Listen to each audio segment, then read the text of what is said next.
Hello, I'm Irene Kang, medical breast oncologist at City of Hope in Orange County, California. I'm joined here today with Dr. Aditya Bardia. Dr. Bardia, would you like to introduce yourself? Absolutely. Hi, I'm Aditya Bardia. I'm a breast medical oncologist at UCLA, and I'm excited to talk about HER2-positive breast cancer with Dr. Kang. Great. So first, we'll set the scene and discuss the historic standard of care. So for metastatic HER2-positive breast cancer, there's been a long-standing historic standard of care, first reported by the Cleopatra trial in 2012, which was taxane with trastuzumab-pertuzumab, followed by trastuzumab-pertuzumab induction. And this regimen demonstrated really impressive progression-free survival benefits, as well as overall survival benefits that persisted with long-term follow-up. So this has really become the standard of care for the past 10 plus years. And this strategy and philosophy of induction therapy with taxane and trastuzumab-pertuzumab, followed by maintenance with HER2 targeted antibodies, has been the sort of operating standard of care. Dr. Bardia, what do you see as the current unmet needs in the first-line setting for metastatic HER2-positive disease? Absolutely. So we tend to use THP in the first-line setting for patients with HER2-positive disease, but you can run into issues in terms of side effects. Taxanes can increase liver enzymes. You have some patients who have residual neuropathy, and because of that, sometimes we struggle with the chemo portion related to the THP. Brain metastases, that's another big unmet need in this patient population. And then eventually patients have disease progression in majority of them. So from an unmet need perspective, it is therapy that would have lower toxicity, particularly less neuropathy, could treat or could prevent brain metastases and also improve progression-free survival and overall survival. That's the type of therapy we need. I've also seen a statistic that up to 30% of patients don't even make it to second-line therapy. How does that impact sort of the gravity of choosing first-line therapy to you? Absolutely. In general, that's a principle in oncology. We use the most effective agent as early as possible. That's true for HER2-positive disease, for metastatic TNBC as well. Now, you were talking about attrition rate. With every line of therapy, there's a subset of patients who don't get to the next line. Thank you. Can you now share with us the DESTINY-Breast09 study and sort of how that what the findings were? Absolutely. So DESTINY-Breast09 was designed to look at an antibody-drug conjugate called trastuzumab deruxtecan. It's an antibody-drug conjugate that binds to HER2 and then has 8 deruxtecan payload molecules attached to it. And the idea is to deliver deruxtecan, which is a very potent TOP1 inhibitor, to cancer cells and thus induce apoptosis and cell death. So in DESTINY-Breast09, T-DXd was evaluated against THP. The trial had 3 arms. THP was control, T-DXd was the second arm, and third arm was T-DXd plus pertuzumab. At ASCO 2025, we saw the results of DESTINY-Breast09. In the first-line HER2-positive MBC setting, T-DXd plus pertuzumab was superior to THP in terms of progression-free survival.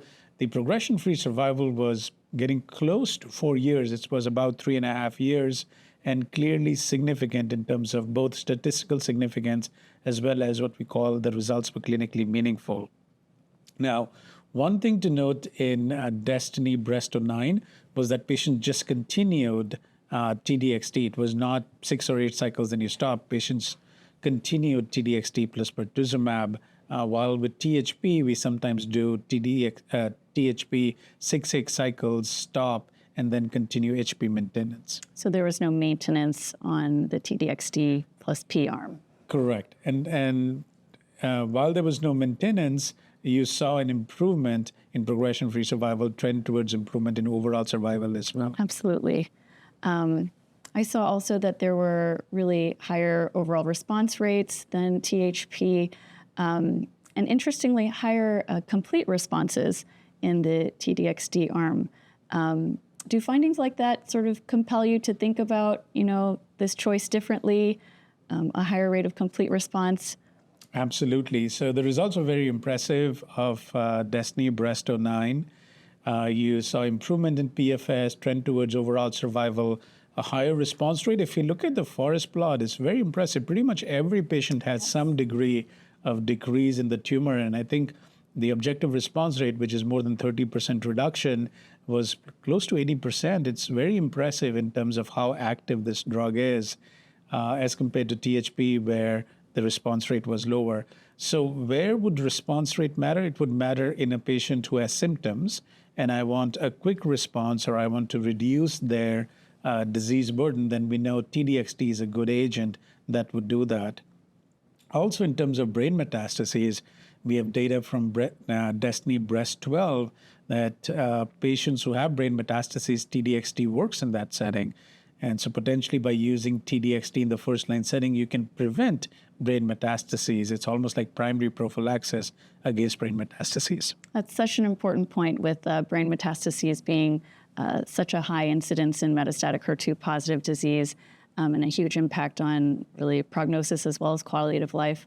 I saw in the DESTINY-Breast09 publication that the 12-month CNS progression-free survival for the subset of patients that had inactive brain metastases at baseline was an impressive, 60% 12-month progression-free survival. So it does sort of mirror that activity in the CNS that we've seen in later line studies. And which becomes really important for patients, because if a patient has brain metastases and it increases, they would have symptoms. Absolutely. It can cause nausea, it can cause headaches, it can cause neurological deficit. So it's important to have an agent that works in that setting. We'll go on to then sort of making these treatment decisions. Which patients do you think are appropriate for the DB09 sort of treatment strategy as opposed to historic standard of care THP? T-DXd in this setting is not FDA approved yet, but let's say it is FDA approved, then that would be an option I would consider because of the improvement in PFS, overall survival that we've seen. So I would consider, and it does not cause peripheral neuropathy either. So overall does provide an advantage over THP. So I would consider T-DXd as a first-line therapy option for patients with metastatic HER2-positive breast cancer. The open question at this time is, do you continue forever, or after some cycles, can you stop T-DXd and then switch to HP maintenance? So use T-DXd more as an induction therapy and then use HP as maintenance therapy. That is being evaluated in a clinical trial, the Demeter clinical trial. So that'll give us more information whether that's a strategy we can consider in the future. It's a great point. Yeah, I would agree. I think, the subgroup analysis showed really consistent benefit with the T-DXd plus P sort of approach over standard of care. And so, yeah, it sounds like you don't have a patient population that you would not consider it for in the first-line setting if it were available and appropriate to use. Yeah, pretty much, yeah. There are not many contraindications to T-DXd. I guess if a patient has baseline lung disease, so COPD or pulmonary dysfunction, we do know that T-DXd causes pneumonitis. So that might be a patient population where upfront I would not consider T-DXd, but other than that, that would be the preferred first-line option. I think we talked about this, but what makes early use important in your mind? Because there may be folks who are hesitant to start as first-line therapy. I think there are three things to consider. The first is what we were talking earlier in a patient who has symptoms, and patients sometimes when they present with de novo metastatic HER2-positive disease, they present with symptoms, then you need an agent that can decrease symptoms, that can decrease tumor burden. So in that setting, an agent like T-DXd can be very beneficial. The second thing to consider is the complete response rate. We have some patients who have complete responses to first-line therapy. It's lower with THP as compared to T-DXd, but that's complete remission. And if a patient could have complete remission, that's, from a prognosis perspective, a very good prognostic factor. And we don't have biomarkers at this time who can predict who would have complete response versus not, and you would only know after you've started the treatment. The third thing to consider is the neuropathy. Some patients have baseline neuropathy from diabetes or other prior treatment, and that's where T-DXd can be valuable or helpful. Yeah, I found that sort of durable remission, durable response was reported in the study, and doubling of complete response also. And I found that very compelling that, everyone deserves a chance to reach for the stars in terms of outcomes. So yeah, I would agree. I'm planning to use the DB09 approach quite broadly. How about, we talk about real world decision making. These are all, of course, shared decisions when we're talking with patients. What are the benefits and risks that you plan to discuss with patients? Absolutely. With any therapy, we talk about efficacy and then we talk about the toxicity profile as well. We reviewed the efficacy in terms of toxicity profile with T-DXd. When I talk to a patient that I'm going to start T-DXd, I review the side effects. I start with nausea. That's the number one side effect with T-DXd. And when I talk about any side effect, I also talk about supportive therapy or how to manage or prevent that. And we can come back to the specific management of these AEs. The second one is some degree of myelosuppression. So I tell them that we'll be monitoring toxicity with blood work. The third is some degree of diarrhea. And I tell them that if they have this side effect, there are medications that we can provide. And then finally, I do warn patient about the serious, rare but serious side effect of pneumonitis with T-DXd. The incidence is 10 to 15%, but the key is if a patient is having any symptoms, they should let the provider know. Because for symptomatic pneumonitis, if that progresses, that could be very dangerous. Certainly. And I think, with all of us having longer experience using T-DXd in later line settings, et cetera, we are more comfortable with the monitoring and we can address that shortly. It does seem to me that for most patient interactions, that sort of efficacy, especially in the first line, is going to be so important. And so generally this sort of risk-benefits discussion sways heavily towards what is going to get you the longest survival. And I think you're right, side effects can be managed, especially prophylactically or ahead of time. And there was really fascinating PRO's data presented at the rapid fire session that you moderated for DB09, suggesting that, at least for patient report, there was no difference in PROs for, THP versus continuing T-DXd plus P, as a... Absolutely. Yeah. And often, PROs are complex because if a patient is having symptoms because of the disease, if you control the disease, then that would help reduce that symptom and could improve quality of life. But then you can also have side effects from drugs which can impact PROs. And so the key then becomes management of those side effects. Balancing that. One of the things to consider with PROs, and that was discussed in the session also, is sometimes in clinical trials, they just measured at the start of a cycles. They might not fully capture what a patient is feeling in between cycles. So we just need better metrics for measuring that as well. That's certainly an ongoing need in the field. So, getting to tolerability and adverse event management, how do we keep patients on therapy? How do we make patients sort of have the best quality of life as well as get, the best effective drug? What has your overall experience been using T-DXd, and how do patients tolerate it? So there are many patients who, once you start T-DXd, as long as you use a 3-drug antiemetic regimen, and then you warn them about diarrhea, they can use loperamide to manage diarrhea, they don't have any problem. They can continue with the 5.4 milligram dose every 3 weeks of T-DXd. But then there are some patients who have a difficult time with T-DXd in the first cycle, the second cycle. These side effects usually come on early. And so in that circumstance, you can up the supportive therapy or you can even consider a dose reduction. So I often say it's the right dose for a patient rather than the highest dose. We just have to find what's the best dose for an individual patient. Yeah, and I find that there's significant patient variability in terms of tolerability and who experiences the nausea and fatigue to what extent. I have patients who I think are older and frail and do extremely well on T-DXd with appropriate prophylaxis. And then, young fit patients who have a very hard time with the nausea and fatigue sometimes as well as diarrhea. So I think it is about, appropriately starting that cycle 1, but also managing actively with subsequent cycles. We talked about you feeling that nausea is sort of a major side effect to actively manage in this drug. Let's get to more specifics. How do you manage nausea? What is that 3-drug regimen you're using? No, absolutely. So in general, I start with 3 medications to prevent nausea. So that's primary prophylaxis. So one would be a 5-HT3 antagonist like paloncetron. The second one would be an NK1 antagonist, something like Imand or fosprepitant. And the third would be dexamethasone.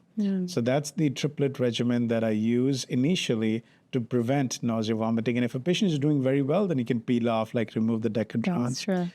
There are some patients who will have breakthrough nausea despite this. And in that setting, olanzapine seems to be a pretty good medication. Chlorperazine can be used, but olanzapine appears to work very well for nausea with all these ADCs, not just T-DXd, but other ADCs as well. So that's more of a breakthrough medication that can be used in this setting. That's great. Yeah, that's certainly the approach I take as well. And olanzapine seems to help for a lot of patients. Occasionally, if someone has anticipatory nausea, do you use Ativan? Absolutely. For anticipatory nausea or anxiety, Ativan, lorazepam works very well. Great.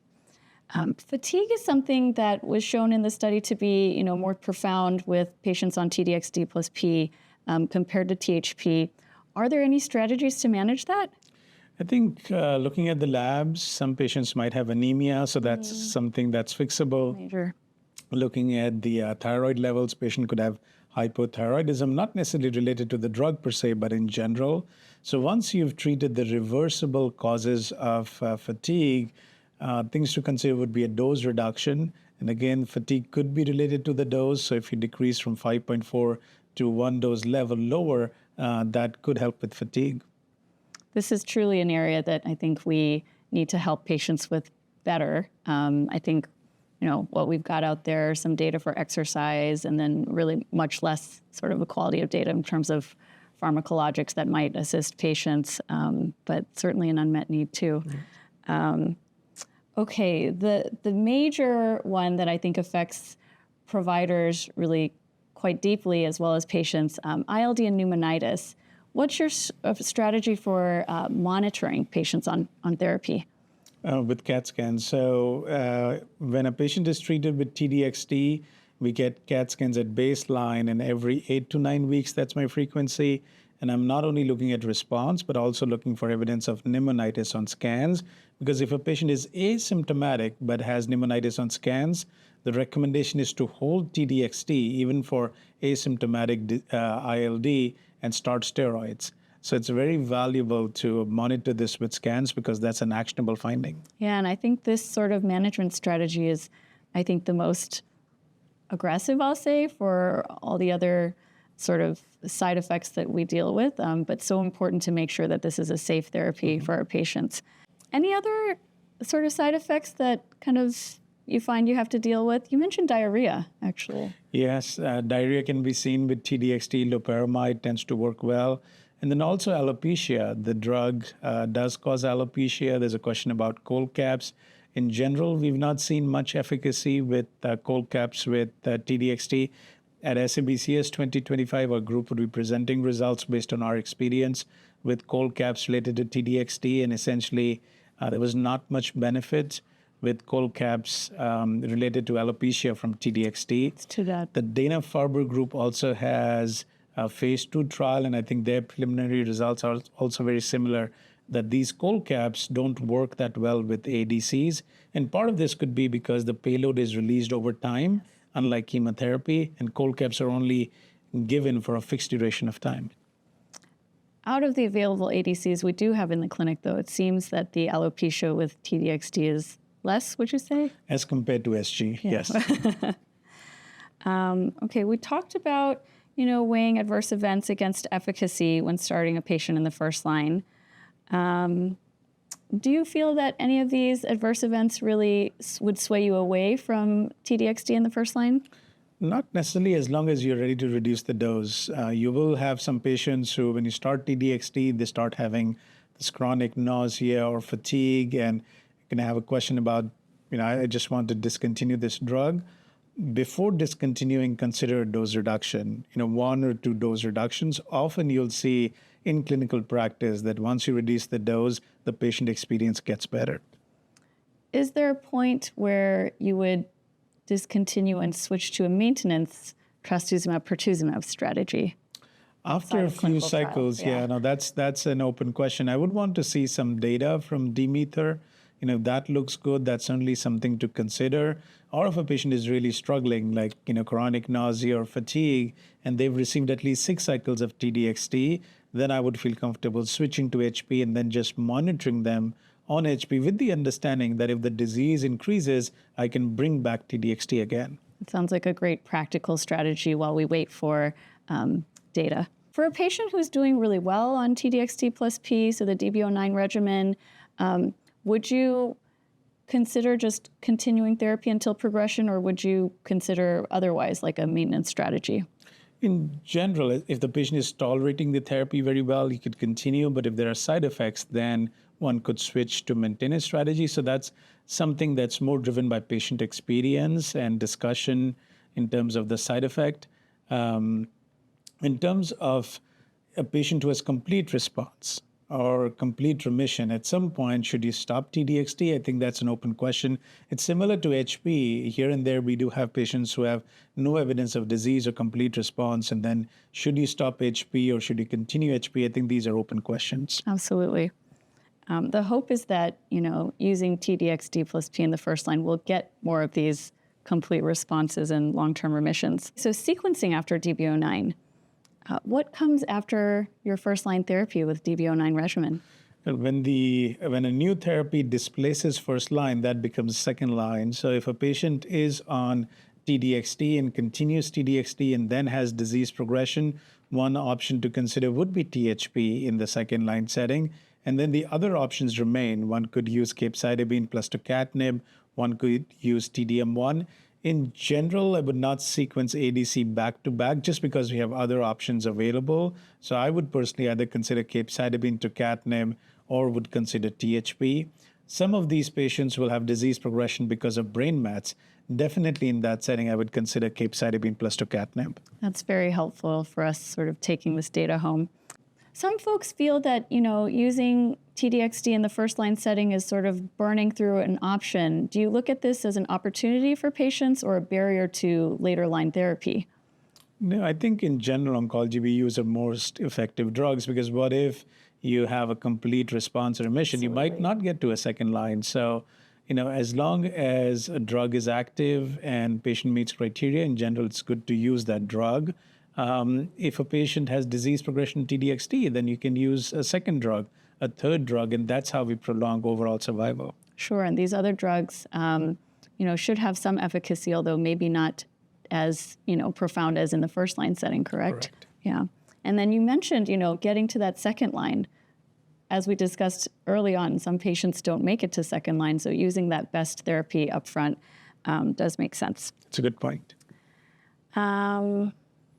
Do you see any practices with adoption of, newer regimens such as DB09? Do you see any regional patterns, maybe reticence or hesitant to adopt a new therapy? I'm not seeing any data related to regional practices, but I can imagine if a physician is not very comfortable with T-DXd and has a lot of experience with THP, they might start with THP, reserving T-DXd for the second line. But someone who has experience would potentially consider it in the first line. Now, in the future, we'll have other drugs as well, tucatinib or CDK4/6 inhibitors like palbociclib, and that might further complicate in terms of how these drugs are being used. Are there any misconceptions you hear about T-DXd and its ability to be used or safety in patients? ILD, I think there's appropriate concern related to ILD, but it's not at a level where T-DXd should not be used. And the other is this idea that you necessarily have to continue T-DXd forever. If a patient is having side effects, you can consider dose reduction. You can even switch from T-DXd to HP maintenance. That's better than discontinuing the therapy completely. Sounds great. Yeah, I've seen patients who discontinue T-DXd just because they feel like they need a break and still maintain sort of a long disease control. I haven't yet done the sort of T-DXd induction with maintenance HP yet, but would anticipate that would be fairly effective in many patients.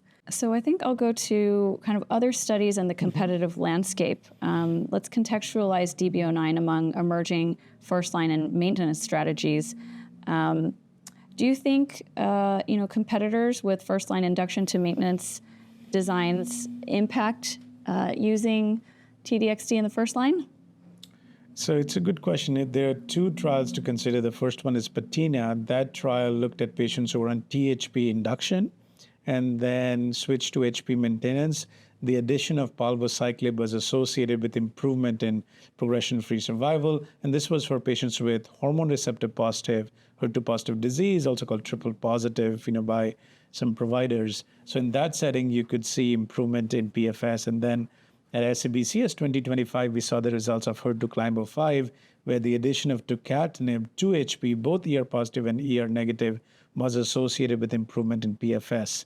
Now, neither of these regimens are FDA approved, but if they become FDA approved, then the question would be, if I use palbociclib or tucatinib, do I have to use THP induction, or can I extrapolate and start with T-DXd induction, and when I go to HP maintenance, then consider these therapies? That's an open question at this time. Yeah, I think practically, I might start with T-DXd plus P, since I think both of those maintenance studies, the Patina as well as HER2CLIMB-05, don't really shed light on what to do for induction.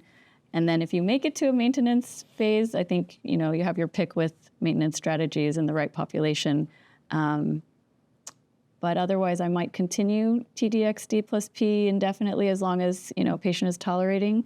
Is that what you would do? I would do the same. Yeah. Sounds good. Any elements of these trials, either DB09 or the maintenance strategy studies with Patina or HER2CLIMB-05, that might affect real-world treatment decisions?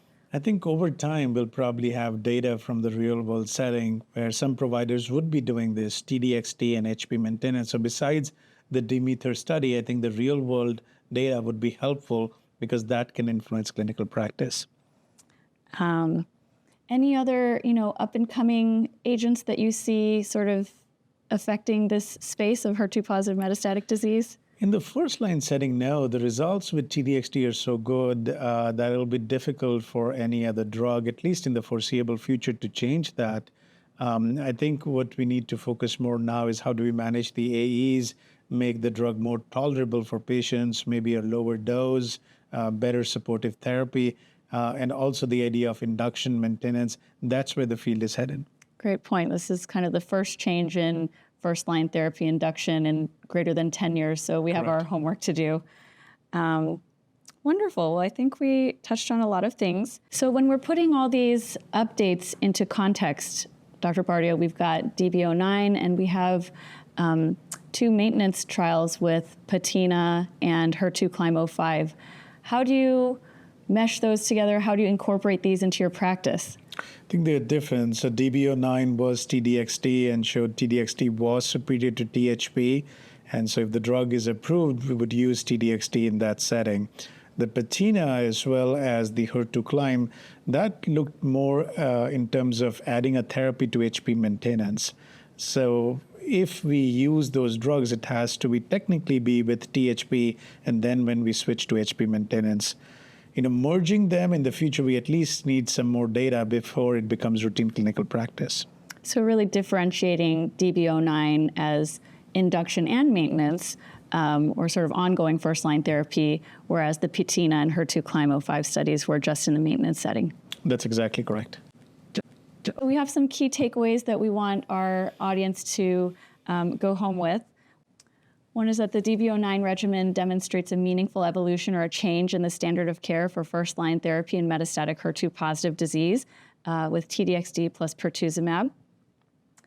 We discussed selection of patients for DB09 and really touched on the fact that we think this is broadly applicable in this patient population, and key to set expectations on adverse events as well as managing and monitoring over time. Dr. Bardia, how would you frame the benefits of a DB09 regimen to a patient? No, it's exciting results. So I would talk to a patient about what we saw in DESTINY-Breast09, that by giving T-DXd on an average, patients were on the drug, 3 to 4 years. And, after that, that's on an average. There are many patients who would be on the drug for an even longer period of time. So if we talk about the prognosis, that's in years. when we're using effective drugs like T-DXd. And psychologically, that provides patients some perspective in terms of what to expect over the next few years when we're using this drug. Yeah, how wonderful that we can tell patients, we're expecting years for you, and we're expecting to see even survival that, hasn't even been reported yet. And some durable responses as well, which I think is so meaningful for patients. Absolutely. In terms of sequencing and what comes next, I think we still have all the agents that are already available to us, available in the later line setting. There's also maintenance strategies that may be employed if a patient needs to come off T-DXd. So a lot of great options, I'd say. Any closing remarks, Dr. Bardia? And that's why we do clinical trials, and to see drugs that are improving survival, helping patients live longer, I think is fantastic. We also focus on how to make patients live better. And so the supportive therapy, the focus on quality of life is also very important. Thank you so much for joining me, Dr. Bardia. This was such an incredible discussion and very educational. Thanks for having me. I enjoyed the discussion as well. Thank you.